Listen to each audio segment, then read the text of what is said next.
हरे कृष्णा। हम श्रीमद् भगवद गीता के तृतीय अध्याय कर्मयोग इसके 31वें श्लोक को पढ़ रहे हैं। पहले हम गीता महात्म्य से कुछ श्लोकों का श्रवण करेंगे। भगवान गीता महात्म्य में कह रहे हैं, गीता में परम विद्या ब्रह्म रूपा न संशयः अर्धमात्राहार नित्यम अनिर्वाच्य पदात्मिकः। गीता मेरा दिव्य ज्ञान है, मेरा ही स्वरूप है जो प्रत्येक अक्षर से व्यक्त होता है और इसमें शाश्वत अनिर्वचनीय श्लोक सम्मिलित हैं। तो भगवान यहाँ पर क्या कह रहे हैं कि एक एक अक्षर से भगवान का ही स्वरूप जो है वो व्यक्त हो रहा है। तो ये जो गीता जो श्लोकों के रूप में आपको दिख रही है वो भगवान का ही रूप है, राइट। तो भगवान तो कैसा भी रूप धारण कर सकते हैं ना। जैसे वो विश्व रूप जब लेते हैं तो उनके अनेक भुजाएं हैं, अनेक मुख है, अनेक पेट है। तो वो अक्षर के रूप में भी प्रकट हो सकते हैं, ग्रंथ के रूप में भी प्रकट हो सकते हैं। जैसे श्रीमद् भागवतम भगवान का ग्रंथ अवतार है, तो भगवत गीता को भी भगवान कह रहे हैं कि ये मेरा ही स्वरूप है। तो जब हम गीता के श्लोकों को पढ़ रहे हैं हम भगवान के ही संपर्क में हैं।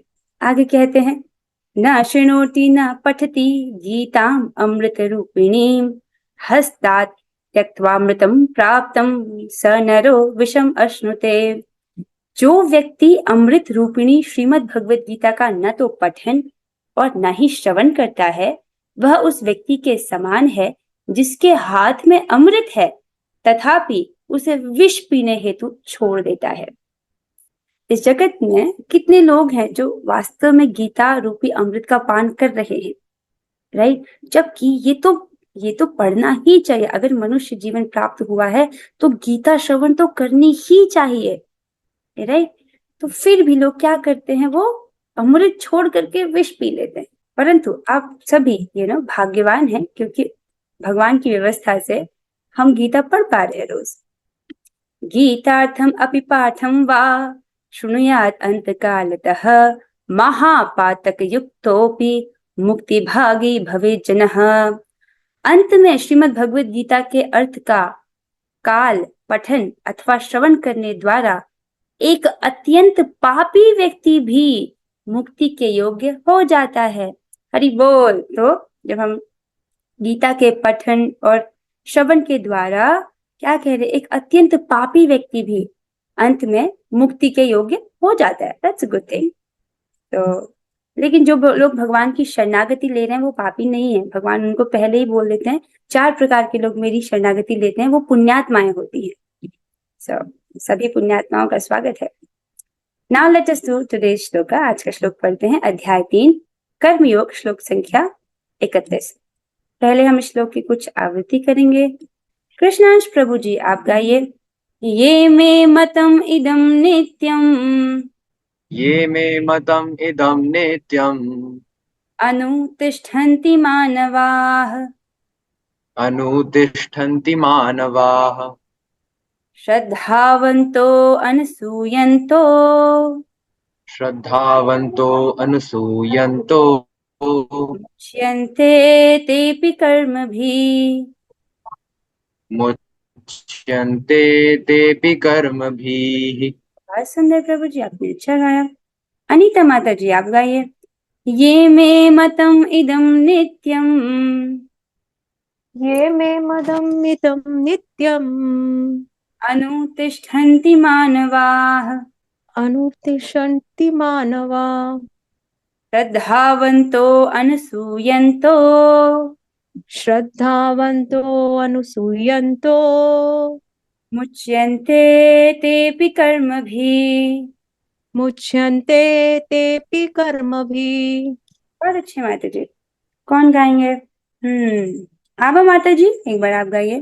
ये मे मतम इदम नित्यम ये मे मतमिदं नित्यम् अनुतिष्ठन्ति मानवाः अनुतिष्ठन्ति मानवाः श्रद्धावन्तो अनसूयन्तो श्रद्धावन्तो अनुसूयन्तो मुच्यन्ते तेऽपि कर्मभिः।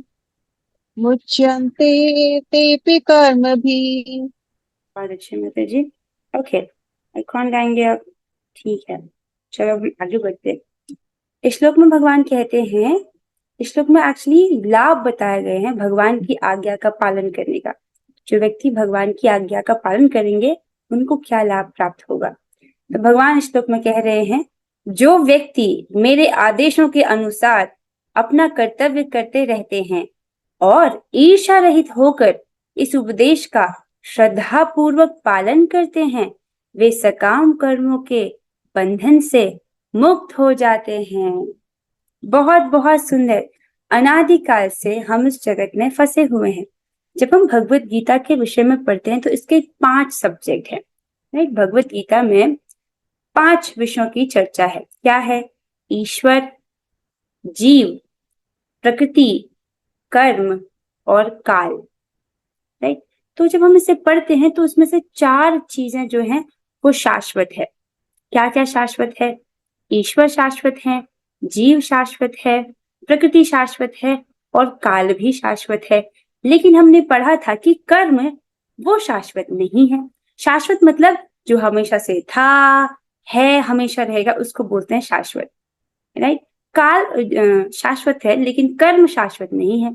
तो जो कर्म है वो अनादिकाल से हैं, लेकिन अगर व्यक्ति भक्ति करेगा तो उसके जो अच्छे और बुरे कर्म है उसका जो रिएक्शन है वो नष्ट हो जाएगा।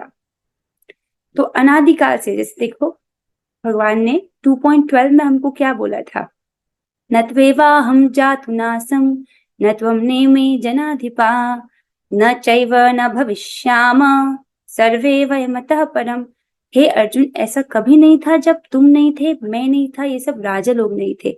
न कभी ऐसा होगा कि तुम नहीं होगे, मैं नहीं होगा, ये सब राजा लोग नहीं होंगे। भगवान ने क्या बोला? ऐसा कभी नहीं था जब तुम नहीं थे, right. Let's focus on this line. इसका मतलब अगर आप समय में बहुत पीछे जाओ, जितना पीछे बड़ा नंबर आप सोच सको, तो तब भी आप एग्जिस्ट कर रहे थे, तब भी आप थे।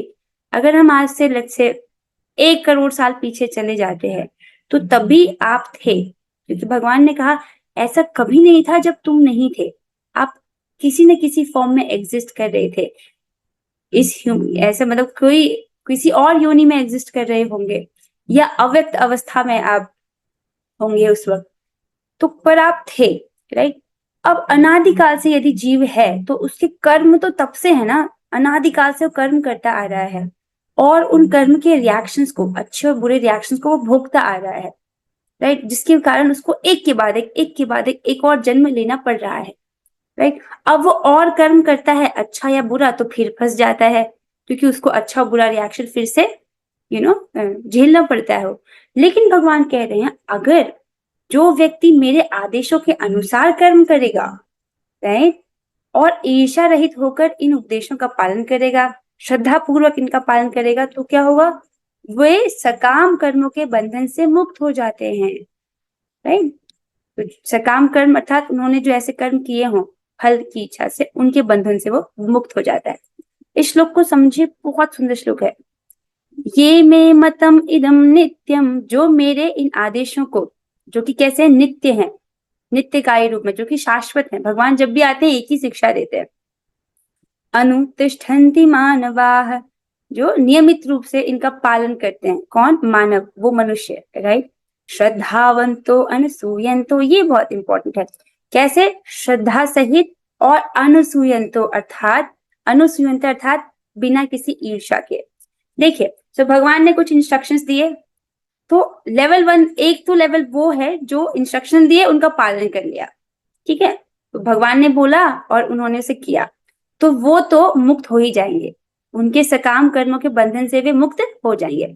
अब दूसरा लेवल है वो भक्त जिन्होंने भगवान के आदेशों को सुना, राइट, और वो उन पर श्रद्धा भी है कि हाँ भगवान कह रहे हैं, और क्योंकि ये भगवान ने बोला है तो ये अक्षर सत्य है, सारे शास्त्रों का सार है, अगर हम ऐसा करेंगे तो हम सकाम कर्मों के बंधन से मुक्त हो जाएंगे। वो ऐसा समझ रहे हैं, इस पर श्रद्धा भी है, लेकिन अभी वो कर नहीं पा रहे इसको, मतलब अभी उनका ये सामर्थ्य नहीं हो रहा कि वो इसका पालन नहीं कर पा रहे, लेकिन श्रद्धा है।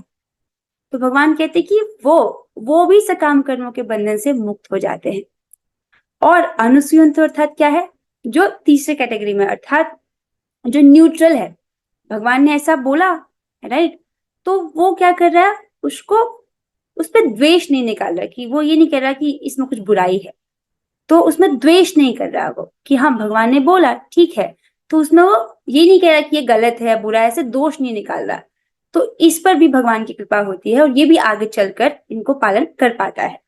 तब समझ रहे हैं, श्रद्धावंतो अनुसूयंतो, उसको श्रद्धा है, आज कर नहीं पा रहा लेकिन वो आगे कर पाएगा भगवान की कृपा से। और अनुसूयंतो अर्थात वो द्वेष नहीं देगा, न्यूट्रल है, सुन लिया उसने, ठीक है, पर उसमें कुछ दोष नहीं देख रहा, तो वो व्यक्ति भी ऐसे सकाम कर्म के बंधनों से मुक्त हो जाता है ना, है ना सुंदर। लेकिन जिसको जो दोष बुद्धि से देखता है वो फंसा रह जाएगा। मुच्यन्ते तेपि कर्म भी, राइट, वे ते अपि मतलब वे भी सकाम कर्मों के नियम रूपी बंधन से मुक्त हो जाएंगे। तो अपि का अर्थ समझ आया, वे भी, अनुसूयन तो जो द्वेष नहीं देखता वो भी मुक्त हो जाता है। आगे चलते, बहुत सुंदर है। इस श्लोक का लिंक अध्याय 2 में है, मतलब वैसे तो भगवान सब लिंक में ही बोल रहे हैं, इससे पिछले वाले श्लोक में उन्होंने कुछ आदेश दिए थे, लेकिन इसको थोड़ा सा और गहराई में समझने के लिए let's go to this shloka जो हमने पहले पढ़ा था अध्याय 2 में। भगवान उसमें क्या कहते हैं, एषा ते हिता सांख्ये बुद्धि योगे त्वमां शृणु बुद्धिया युक्तया पार्थ कर्म बंधम प्रहास्यसि। भगवान ने कहा था कि मैंने तुमको सांख्य योग के विषय में बताया, लेकिन अभी तुम्हारा अंतःकरण अशुद्ध है इसलिए तुम उसको नहीं समझ पाए। अब मैं तुमको बुद्धि योग देता हूँ, राइट। तुम अगर इस बुद्धि से युक्त होकर अपने कर्म को करोगे, बुद्धिया युक्तो या पार्थ कर्म बंधम प्रहास्यसि, तुम बहुत अच्छे से कर्म बंधन को काट पाओगे, राइट। तो जब भगवान ने अध्याय 2 में बुद्धि योग का वर्णन किया था, अर्जुन उसको ठीक प्रकार से नहीं समझ पाए थे। अर्जुन को लग रहा था बुद्धि योग निष्क्रियता होगी, शायद उसमें कुछ नहीं करना होगा, एकांत में जाकर तपस्या करना होगा और मैं युद्ध से बच सकता हूँ, राइट। अब उसको भगवान खोल करके अध्याय 3 में बता रहे हैं कि बुद्धि योग अर्थात किस प्रकार से तुमको कर्म करना चाहिए, राइट। और जो व्यक्ति मेरे आदेशों का पालन करता है वो इन सकाम कर्म के बंधन से मुक्त हो जाता है, जो कि आत्मा को तो यही करना है ना, किस प्रकार से वो इस जन्म मृत्यु के चक्र से बच सके। कमिंग हियर, सो भगवान ने क्या आदेश दिए पिछले श्लोक में, उन्होंने कहा था, पिछले श्लोक में भगवान ने जो आदेश दिए, हे अर्जुन अपने सारे कार्यों को मुझ में समर्पित करके, मेरे पूर्ण ज्ञान से युक्त होकर, लाभ की आकांक्षा से रहित, स्वामित्व के किसी दावे के बिना तथा आलस्य से रहित होकर युद्ध करो। ये 5 चीजें भगवान ने बोली थी, राइट।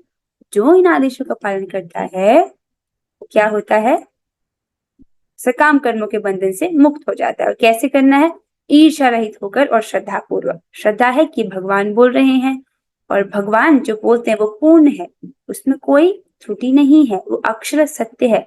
उन्होंने बोला है तो वही धर्म है और उन्होंने ही कर्म के सिद्धांत बनाए, श्रद्धा पूर्वक उसको वो करता है। और एक वो भी है कि अभी वो कर नहीं पा रहा है, फॉर एग्जाम्पल 16 माला जप के लिए बोला है, राइट। गुरु महाराज का इंस्ट्रक्शन है कि कम से कम 16 माला करना चाहिए, तो बहुत सारे भक्त अभी 16 माला नहीं कर पाते, राइट। उनकी श्रद्धा है कि हाँ अच्छी बात है, अनुमोदन कर रहे हैं, लेकिन अभी वो नहीं कर पा रहे, तो उनका भी कल्याण हो जाएगा क्योंकि उनको श्रद्धा है, अभी वो जितना भी कर पा रहे उसी प्रकार से। और तीसरा कैटेगरी है कि जो सुन रहा है, राइट, सुन रहा है सारी बातें, लेकिन न्यूट्रल है कि हाँ ये भी नहीं बोल रहा कि इसमें दोष है, तो न्यूट्रल है, तो भगवान कह रहे हैं उस पर भी कृपा हो जाएगी, वो भी सकाम कर्मों के बंधन से मुक्त हो जाएगा। I hope this is getting clear. Let's do the तात्पर्य now. अभी तक स्पष्ट हो रहा है? अभी तक किसी को प्रश्न है तो आप पूछ सकते हो, आप हमेशा टाइप कर सकते हो जब भी कोई प्रश्न है तो। Okay, let's move ahead then. अनुवाद और तात्पर्य कृष्ण कृपा मूर्ति श्री श्रीमद AC भक्ति वेदांत स्वामी प्रभुपाद द्वारा। श्री भगवान कृष्ण का उपदेश समस्त वैदिक ज्ञान का सार है, अतः किसी अपवाद के बिना यह शाश्वत सत्य है। जिस प्रकार वेद शाश्वत हैं, उसी प्रकार कृष्ण भावनामृत का यह सत्य भी शाश्वत है। तो मनुष्य को चाहिए कि भगवान से ईर्ष्या किए बिना इस आदेश में दृढ़ विश्वास रखे, बहुत महत्वपूर्ण है ये। हमने इसको पिछले श्लोकों में भी पढ़ा है कि जो वेद है वो कहाँ से प्रकट हुए हैं, भगवान के श्वास से प्रकट हुए हैं। उसमें कोई भी त्रुटि नहीं है। और वेदों में क्या बताए गए हैं, नियत कर्म, नियत कर्तव्य। तो व्यक्ति जब उनको करता है, उस हिसाब से चलता है, तो उसकी मुक्ति का मार्ग प्रशस्त होता है। तो जो वेद वाक्य है, राइट, वो सत्य वाक्य है, वो शाश्वत सत्य है। उसी प्रकार से जो भगवत गीता है वो सारे वेदों का सार है, भगवान ने बोला है, स्वयं सत्य है, शाश्वत सत्य है। उसी प्रकार से जो कृष्ण भावनामृत है वो भी शाश्वत सत्य है, राइट। तो भगवान, तो मनुष्य को क्या करना है, बिना ईर्ष्या के, देखो प्रभुपाद जी इस बात को पहले स्पष्ट कर रहे हैं, बिना किसी ईर्ष्या के इस आदेश में दृढ़ विश्वास रखे। अब ईर्ष्या कौन लोग करेंगे, वो लोग ईर्ष्या करेंगे जो कृष्ण को भगवान ना माने, राइट। कि मतलब देखो, किसी व्यक्ति की इतनी सत्ता नहीं है जो आपसे ये बोले कि तुम मेरी इस बात का पालन करो और तुम इस कर्म बंधन से मुक्त हो जाओगे। केवल भगवान ही अथॉरिटी है और वही ऐसा बोल सकते हैं। तो ये जो ईर्ष्या करने वाले लोग हैं, ये वे लोग हैं जो कृष्ण को भगवान नहीं मानते, अर्थात ये मूर्ख लोग हैं। आसुरी चित्त वाले व्यक्ति कृष्ण को भगवान के रूप में नहीं समझ पाते। जैसे शिशुपाल देख रहे थे कि ये भगवान है, शिशुपाल के सामने कृष्ण थे, शिशुपाल के सामने कृष्ण थे और वो ये नहीं देख पा रहे थे कि ये भगवान है। दुर्योधन के सामने कृष्ण थे लेकिन दुर्योधन देख नहीं पा रहे थे कि ये भगवान है, राइट।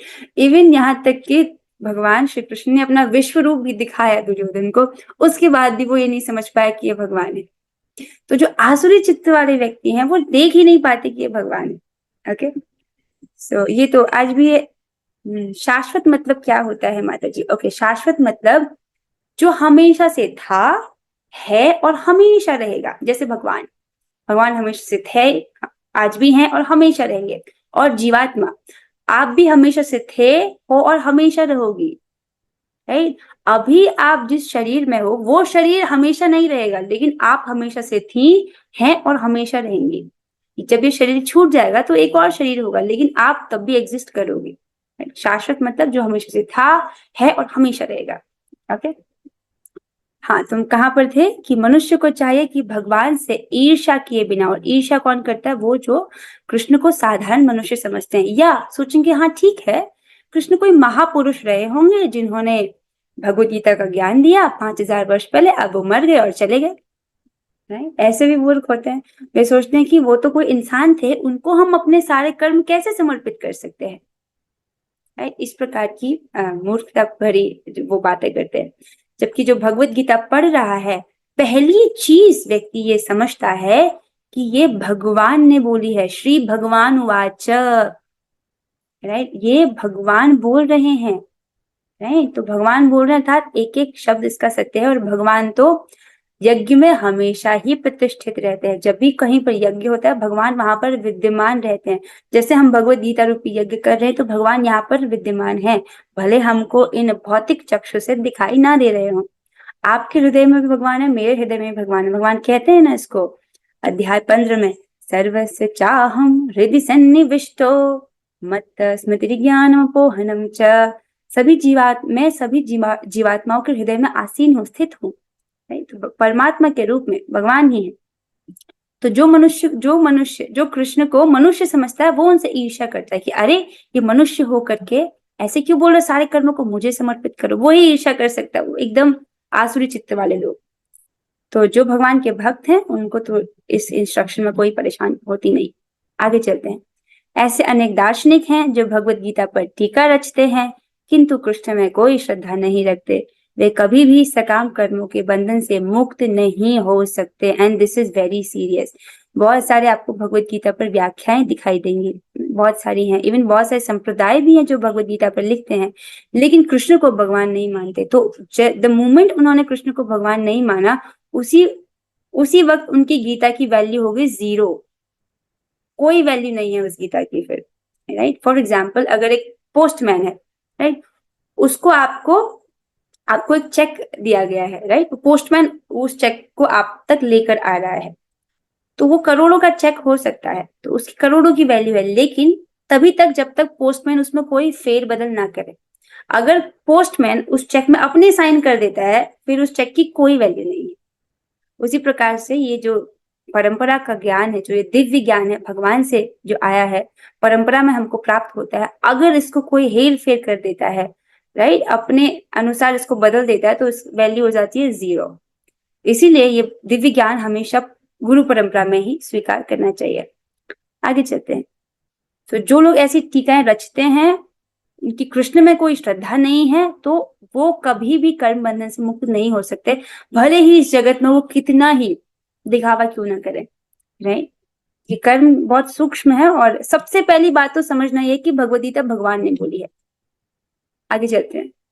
किंतु एक सामान्य पुरुष भगवान के इन आदेशों में दृढ़ विश्वास करके कर्म नियम के बंधन से मुक्त हो जाता है, भले ही वह इन आदेशों का ठीक से पालन न कर पाए। किंतु चूंकि मनुष्य इस नियम से रुष्ट नहीं होता और पराजय तथा निराशा का विचार किए बिना निष्ठापूर्वक कार्य करता है, अतः वह विशुद्ध कृष्ण भावनामृत को प्राप्त होगा। मतलब समझिए इस बात को।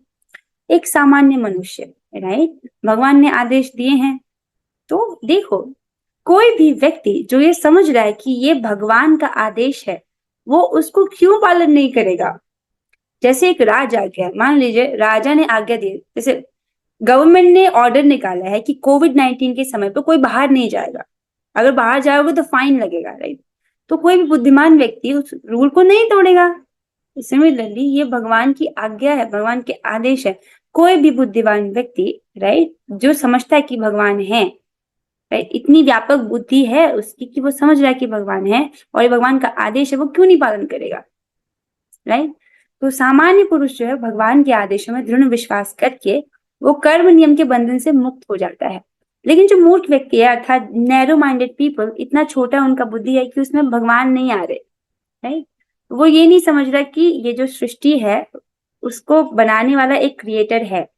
जबकि एक छोटा सा बच्चा भी समझता है कि एक पेन है, अगर पेन है और मैं कहूं कि पेन अपने आप प्रकट होके आ गया, तो छोटा बच्चा भी नहीं मानेगा, राइट। उसको भी किसी ने बनाया। सिमिलरली इतनी बड़ी जो सृष्टि दिखाई दे रही है, ऑल्दो ऑटोमेटिक दिखाई दे रही है, लेकिन किसी ने इसको बनाया है और ये कंट्रोल्ड है पूरी तरीके से भगवान के द्वारा। तो जो भगवान के आदेशों में दृढ़ विश्वास करता है वो कर्म के नियम के बंधन से मुक्त हो जाता है, राइट। अब भले ही वो ठीक से इनका पालन ना कर पाए, राइट, उसको श्रद्धा है, तो भगवान पहले बोल चुके जिसको श्रद्धा है भले आज नहीं कर पाए वो फिर भी वो भगवान की कृपा से उससे मुक्त हो जाता है, राइट। क्यों? क्योंकि मनुष्य इस नियम से रुष्ट नहीं होता। ये नहीं सोच रहा कि भगवान हमको ऐसे आदेश देकर कष्ट दे रहे हैं। फॉर एग्जाम्पल, जैसे भक्ति में हमको एक नियम है ना कि हमको सुबह उठना है, 16 माला का जप करना है, भोग लगाकर ही खाना है। तो अब व्यक्ति ऐसा ही, जो भक्त है इसको स्वीकार करते हैं और वे ऐसा ही करते हैं। वो ये नहीं सोच रहे कि अरे कितना कष्ट दे दिया हमको, सुबह सुबह कितनी अच्छी नींद आती है, कितना नींद त्याग करके हमको ये तपस्या करा रहे हैं, ये सब नहीं सोचते भक्त। भक्त जानते हैं कि ये तो बहुत कम पेमेंट मांगी जा रही है और जो इसका लाभ है वो अनंत है। इस जगत में एक छोटा सा घर बनाने के लिए व्यक्ति 40-40, 50-50 साल तक कितनी मेहनत करता है और उस घर को कितना भोग पाता है, कुछ साल। उसमें भी मृत्यु कभी भी आ सकती है, राइट। लेकिन जिसको वैकुंठ में अपने लिए महल चाहिए, भाई उसके लिए तो बहुत कम प्राइस है ना कि 2 घंटे तुमको जप करना है, ये तो कोई प्राइस है ही नहीं, राइट। वो भी कब तक? शाश्वत समय के लिए। तो बुद्धिमान व्यक्ति समझ रहा है कि ये तो बहुत छोटी छोटी चीजें हमको बोली जा रही है और इसके बदले में जो चीज मिल रही है हमको वो अनंत है और शाश्वत समय के लिए है, राइट। तो हम ये नहीं समझते कि हमको कष्ट दिया जा रहा है, हम ये समझते कि अरे ये तो हमसे छोटे सी तपस्या में बहुत बड़ी चीज दी जा रही है। सत्युग में जो चीज कठोर तपस्या करके मिलती थी, राइट, वो चीज कलयुग में बस नाम से ही मिल जाती है, भगवान के नामाभास से मिल जाती है, राइट। आगे चलते हैं। अतः वह विशुद्ध कृष्ण भावनामृत को प्राप्त होता है, राइट। सो मनुष्य इस नियम से रुष्ट नहीं होता, पराजय तथा निराशा का विचार किए बिना निष्ठापूर्वक कार्य करता है, अतः वह विशुद्ध कृष्ण भावनामृत को प्राप्त होता है। वाह, जो टीका है वहीं पर समाप्त होती है। सो भगवान ने क्या आदेश दिए हैं, लेट अस रिवाइज दैट। भगवान ने कहा सारे कार्य को कृष्ण को समर्पित करना। देखो कृष्ण भावनामृत में हम यही सीखते हैं कि सारे कार्य हमको भगवान की प्रसन्नता हेतु करने हैं, राइट, दैट्स फर्स्ट थिंग। दूसरा भगवान कह रहे हैं कृष्ण भावनामृत के ज्ञान से युक्त होकर, राइट, अर्थात ये कर्म को समझना कि किस प्रकार से हम कर्म करें जिससे हमको बंधन ना लगे। अगर हम अपनी इंद्रिय तृप्ति के लिए करते हैं तब हम कर्म बंधन की तरफ जा रहे हैं, अर्थात एक और भौतिक शरीर। और अगर हम कृष्ण की तुष्टि के लिए करते हैं, कृष्ण को संतुष्ट करने के लिए करते हैं, इसका मतलब हम उन्नति की ओर जा रहे हैं, राइट, भगवत धाम की ओर जा रहे हैं। फिर भगवान ने कहा भौतिक लाभ की आकांक्षा से रहित होकर। देखो जब आप ये कर रहे हो तो कोई भौतिक लाभ की इच्छा मत रखो, राइट। व्यक्ति इस जगत में क्यों फंस जाता है? उसकी वासनाओं के कारण। अगर एक भी इच्छा होगी इस भौतिक जगत में कुछ प्राप्त करने की तो यहीं फंस जाएगा। अब वो चाहे वो मासूम इच्छा क्यों ना हो कि मुझे आलू पसंद है और मैं अनर्पित करके खा लूं, या चाय की इच्छा क्यों ना हो, चलो चाय की इच्छा, उसके मन में चाय की इच्छा, अब चाय तो भगवान को अर्पित नहीं हो सकती है और उसके मन में चाय की वासना रह गई, तो फिर क्या होगा, यहीं अटक जाएगा। एक भी वासना रह गई तो इसी जगत में अटक जाएगा। That's the thing. इसीलिए बोल रहे भगवान भौतिक लाभ की आकांक्षा से रहित होकर जो भी कार्य करना है भगवान की प्रसन्नता हेतु करना है, स्वामित्व के किसी दावे के बिना। और ये भी समझना है कि हाँ मैं डूअर नहीं हूं, मैं अकेला डूअर नहीं हूं, मैं स्वतंत्र करता नहीं हूं। इसको हमने पूरे एक कक्षा में इसी बात को समझा था, तो मैं मान रही हूँ कि आज आपको पता है। किसी भी कार्य को करने के पीछे 5 घटक होते हैं, जीव, राइट, शरीर, इंद्रियां, और क्या होता है प्रयास, और परमात्मा। ये 5 चीजें होती हैं, राइट। तो जीवात्मा स्वतंत्र करता नहीं, ये 5 चीजें हों तब जाकर के कोई भी कार्य हो पाता है। और 5 में भगवान कहते हैं आलस्य से रहित होकर, राइट। तो जब करते हैं तो आलस नहीं करना है, या सुबह उठ रहे हैं तो आलस नहीं करना है, भक्ति की जो चीजें बताई गई है श्रवण कीर्तन स्मरण उसमें आलस नहीं करना है, ये सब करके अपना नियत कर्तव्य करो। नाउ अर्जुन को भगवान ने बोला युद्ध करो, हमारे लिए है कि कृष्ण भावनामृत में कर्म करो, राइट। अपने वर्ण और आश्रम के अनुसार हमको अपना नियत कर्तव्य करना है, ठीक है। सो मतलब सिंपली कृष्ण भावनामृत में कर्म करना है अर्थात भक्ति करनी है। So I hope this is clear. किसी को कोई भी प्रश्न हो ना आप क्लास में पूछ लिया करो ताकि मन में उलझने ना हो। 3 रिपीट कर दीजिए। ओके, तीसरा पॉइंट, अच्छा तीसरा पॉइंट क्या था, भौतिक लाभ की आकांक्षा से रहित होकर के जो भी कार्य हम करें उसके बदले में कोई मटेरियल डिजायर नहीं रखनी है। मटेरियल डिजायर रखना ऐसा होगा कि हम जेल में हैं और जेल की कोई वस्तु चाह रहे हैं। जो व्यक्ति समझ रहा है कि मैं जेल में हूँ वो जेल की वस्तु क्यों चाहेगा, उसका एकमात्र प्रयोजन है कि मैं जेल से बाहर निकलूं, राइट। तो कोई भी चीज कर रहे हैं उसके बदले में कोई मटेरियल चीज की इच्छा नहीं रखना। कर्म करना है लेकिन भौतिक लाभ की इच्छा नहीं रखना है। किस चीज की इच्छा रखना है कि हाँ मेरे इस कार्य से भगवान प्रसन्न हो जाए, that's what I want, right. भौतिक लाभ की आशा से रहित होना। जैसे हमने उदाहरण पढ़ा था एक कैशियर का। एक कैशियर को नोट गिनने का काम होता है, उसका काम होता है कि बैंक में जितने पैसे गिनो, ठीक है, लेकिन उससे पहले उसको ये बात ध्यान रहती है कि मैं बैंक की तरफ से काम कर रहा हूँ, मैं बैंक का एम्प्लॉय हूँ, राइट, और मैं बैंक के लिए कर रहा हूँ। तो वो पैसे गिन रहा है तो अपने लाभ के लिए नहीं गिन रहा है, वो उसका काम है, गिन रहा है बैंक के लिए। उसी प्रकार से जो जीवात्मा है पहले ये ध्यान दे कि मैं भगवान का दास हूँ, अब क्योंकि भगवान की आज्ञा है इस प्रकार से कार्य करना तो वैसे मैं कर रहा हूँ उनकी प्रसन्नता हेतु। Is it clear? समझ आ रहा है? भगवान की प्रसन्नता हेतु करना है। जैसे एक राज आज्ञा होती है, राजा ने आज्ञा कर दी तो सैनिक वैसा ही करता है, अब उसमें वो अपना लाभ हानि नहीं देखता क्योंकि भगवान ने बोला तो करना है। Okay, I hope this is clear now. So now I think this is, यही पर समाप्त होता है। कुछ क्वेश्चन है इसमें, एक्चुअली बहुत सारी पॉइंट्स डिस्कस करने, पिछले क्लासेस से भी बच्चों को कुछ डाउट्स है, जैसे आभा माता जी ने बोला वो विचलित हो गई थी after discussing that. So let's discuss some points जो पिछले क्लास से भी रह गई थी। तो हमने क्या पढ़ा था, वो समाज सेवा वाला पॉइंट। माता जी द मेन पॉइंट हमको ये समझना होगा कि मैं ये शरीर नहीं हूँ, मैं आत्मा हूँ, राइट। तो सबसे पहला कर्तव्य हमारा आत्मा के लिए ये है कि हम अपने आत्म साक्षात्कार वाले कार्य को टॉप प्रायोरिटी दें, राइट। सबसे पहले सबसे प्रायोरिटी लिस्ट में आनी चाहिए अपना आत्म साक्षात्कार वाले कार्य, वो कर रहे हैं आप, फिर उसके बाद आप दूसरों की सहायता कर सकते हो। Highest compassion is to deliver yourself, ठीक है। सबसे पहले दया क्या है कि हम अपने आप को तो मुक्त कर पाए, हम खुद तो मुक्त हो जाए। अब जिनके विषय में भगवान ने कहा कि जो मंदान है, जो आलसी है, वो इसलिए बोला क्योंकि वो आत्म साक्षात्कार के लिए कुछ नहीं कर रहे हैं, भले ही वे इस जगत में बहुत सारा समाज कार्य करते हुए दिखाई दे रहे हैं। Getting clear? और कभी भी किसी भी पॉइंट पर परोपकार के लिए मना नहीं किया गया, लेकिन परोपकार सही तरीके से करने को बोला गया। जैसे कोई भूखा व्यक्ति है तो ये नहीं बोला कि हम उसको भूखा रहने दें, उसको प्रसाद दें। तो प्रसाद देना सही है, लेकिन ऐसी अनर्पित भोजन दे देना, अनर्पित भोजन को भगवान ने बोला कि वो तो पाप है। Getting? This is getting clear? So सबसे इंपॉर्टेंट कार्य जिसको कंसिडर किया जाता है कि व्यक्ति अपने आत्म साक्षात्कार के लिए क्या कर रहा है, that's the most important thing. Vaishnavi, you have a question? हाँ पूछो। माता जी मेरा डाउट था कि आप जो आदेश दिया था उसका फोर्थ वाला रिपीट कर दीजिए, वो समझ नहीं आया। अच्छा, फोर्थ वाला नहीं समझ आया? चलो चलो चलो, let's go back to that. Fourth वाला क्या था?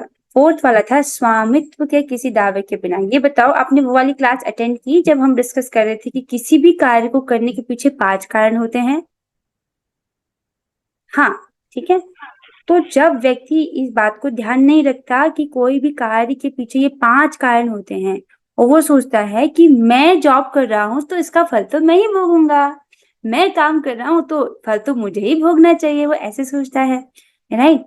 तो लेकिन जब व्यक्ति को ये पता रहता है कि मैं कोई भी कार्य आज कर पा रहा हूँ, पहला, मुझे शरीर दिया गया है, मैंने नहीं बनाया शरीर को, राइट? भगवान ने मुझे ये प्रदान किया प्रकृति द्वारा, पहला उसको स्मरण रहता है बात। दूसरा, उसको याद रहता है कि मैं जीवात्मा हूँ, राइट? और मैं भगवान का अंश हूँ भाई, मैं अपना कोई स्वतंत्र कोई व्यक्ति नहीं हूँ, मैं भगवान का दास हूँ। दूसरा, उसको याद रहता है। तीसरा, वो कोई भी कार्य कर पा रहा है इस जगत में क्योंकि उसके पास इंद्रियां हैं, आंख है तभी तो देख पा रहा है, कान है तभी तो सुन पा रहा है, और वो जानता है कि उसने एक भी इंद्रिय खुद से नहीं बनाई है। आपने अपनी आंख बनाई है? नहीं। आप देख पा रही हो क्योंकि आपको इंद्रियां दी गई हैं। किसने दी हैं? भगवान ने दी हैं। तो वो देख पा रहा है कि मैं कोई भी कार्य कर पा रहा हूँ क्योंकि मुझे इंद्रियां दी गई हैं। किसने दी? भगवान ने दी हैं। और फिर चौथी चीज है उसका खुद का प्रयास। कोई भी चीज वो कर रहा है, उसकी खुद की इच्छा ना हो तो कैसे करेगा? आपकी खुद की इच्छा नहीं हो तो आप गीता क्लास में कैसे आ सकते हो? आपकी इच्छा है, आपका प्रयास है, तभी आप यहाँ पर आई हो। तो चौथा है उसका प्रयास, वो भी महत्वपूर्ण है। और पांचवा है परमात्मा। अगर परमात्मा प्राण को एक्टिवेट नहीं करेंगे, इस शरीर में जीवात्मा रहता है, समझ लो, और शरीर में साथ में परमात्मा भी हमारे साथ रहते हैं। पता वो क्या करते हैं? जब भी हम कोई कार्य करते हैं तो वो हम इच्छा करते हैं अपने मन में कि आपने सोचा मुझे गीता क्लास में जाना है, तो उसके लिए भी भगवान क्या करते हैं? इच्छा को देखते हैं और हमारे शरीर में प्राण वायु को एक्टिवेट करते हैं, जिससे हम अपनी इंद्रियों को इंद्रियों को यूज कर पाते हैं। तो ये सारी चीजें होती हैं एक कर्म को करने में। तो जब व्यक्ति इसको समझता है कि मेरे किसी भी कार्य को करने में ये 5 चीजें हैं, तो वो समझ पाता है कि मैं अकेला इसका वो नहीं हूँ कंट्रोलर, मैं स्वामित्व के दावे के बिना, तब वो समझ पाता है कि मैं अकेला स्वतंत्र करता नहीं हूँ, इंडिपेंडेंट डूअर नहीं हूँ। अब समझ आ रहा है? Is it getting too difficult Vaishnavi? Right? ये 5 चीजें होती है, तो तब वो सोचता है कि मैं कोई भी कार्य कर रहा हूँ, मैं उसका इंजॉयर नहीं हूँ, right? Okay, I hope this is clear. So with this हम आज की कक्षा को विराम देते हैं। अगर किसी को और प्रश्न तो आप पूछ सकते हो, हम क्वेश्चन आंसर नहीं ले रहे हैं। और हाँ प्लीज, ये दिव्य ज्ञान है और ये तभी समझ आएगा, पहला तो रोज आपको इसको श्रवण करना है। कोई भी क्लास आप मिस करोगे तो फिर मेरी गारंटी नहीं है। जो क्लास में रोज आ रहे हैं उनको समझाने का प्रयास किया जा सकता है, लेकिन मिस करोगे तो फिर ये आप पे बात है, आप लेक्चर से सुनिए। और दूसरा है, दिव्य ज्ञान तभी समझ आता है व्यक्ति को जब हम इंद्रिय संयम कर रहे हैं। जैसे देखा, एक कमल का पत्ता है, कमल का पत्ता है और उस पर पानी नहीं अटकता, कमल के पत्ते पर पानी डालो तो पानी फिसल जाता है। उसी प्रकार से जब हम सुन तो रहे हैं ज्ञान, लेकिन हम अपनी तरफ से इंद्रिय संयम नहीं कर रहे हैं, तो फिर वो ज्ञान गिर जाता है, लुढ़क जाता है, फिसल जाता है, लीक हो जाता है। तो इंद्रियों को संयम करना है किस प्रकार से? जैसे भगवान ने हमको आदेश दिया है अपनी जीभ को भगवान की सेवा में लगाना, अपनी इंद्रियों को भगवान की सेवा में कैसे लगाते हैं हमने सुना था ना अम्बरीश महाराज से। आपको भगवान का रूप देखने में लगाना है, कान से कथा श्रवण करनी है, जीभ से प्रसाद खाना है, वाणी से भगवान के बारे में बोलना है, हाथों से भगवान का मंदिर साफ करना है। सो दिव्य कार्यों में अपनी इंद्रियों को नियोजित करना है। ऐसा करके क्या होता है? इंद्रियां संयमित होती है, इंद्रियां और पवित्र होती हैं, फिर हमको ज्ञान समझ आता है, राइट?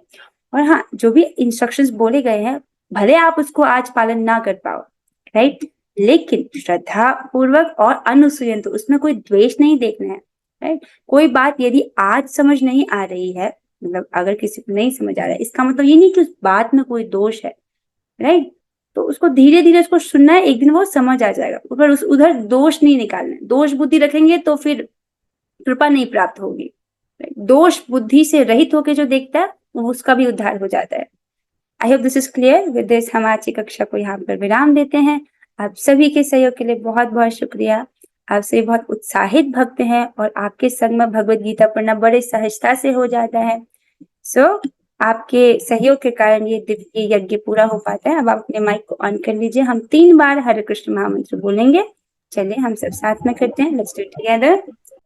हरे कृष्णा कृष्णा कृष्णा कृष्णा कृष्णा हरे हरे हरे हरे हरे राम राम राम हरे हरे हरे कृष्णा कृष्णा कृष्णा हरे हरे हरे राम राम राम हरे हरे हरे हरे कृष्णा कृष्णा कृष्णा हरे हरे हरे राम राम राम हरे प्रभुपाद की जय। और हरे कृष्णा हरे कृष्ण